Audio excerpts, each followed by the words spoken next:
Pmjay scheme gi sel Thadoktabagi matangda Yengsinbinaba Maheshwar Thongnawjamna Union Minister Ramdas Athawale da Ayiba Cherol Pishinkhre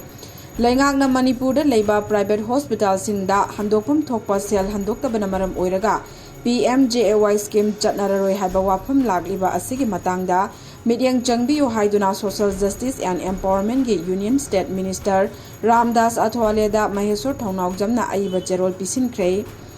Republican Party of India RPI Athawale Manipur State Committee ki President su oiriba Maheshwar Thongnawjamna ngasi Delhi da leiba Union Minister ki office ta chatuna Pishinkhre Cherol aduda hai Manipur asi India ki state singi manungda sel thum gi phibam khwaidagi phattaba state singi manungda amani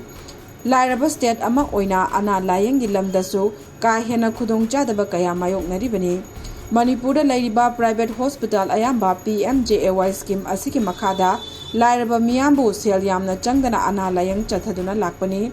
adubu laingakna Pmjay scheme asiki makhada private hospital sing asida handokpam thokpa senpham sing adu handoktabana maram oiraga hospital sing da su chauna chaitheng piri Masida Manipur da lairiba private hospital sing maru oina Association of Healthcare Providers India Manipur chapter gi manung chana leiba hospital singda laingakna Pmjay scheme gi makhada handokpam thokpa senpham sing handoktana leibadagi tha asigi tara taruktagi hospital sing asida Pmjay scheme asi chatnararoi haibagi wafam lakli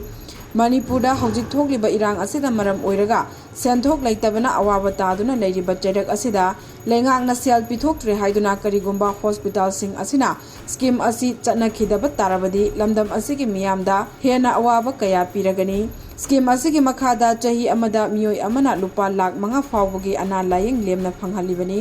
masi tokhiba tarabadi hanadagi waraga leiriba miyamda hena awaba piragani Pumnamak asigi yenglaga mari leinaba Health and Family Welfare Minister da taksin biduna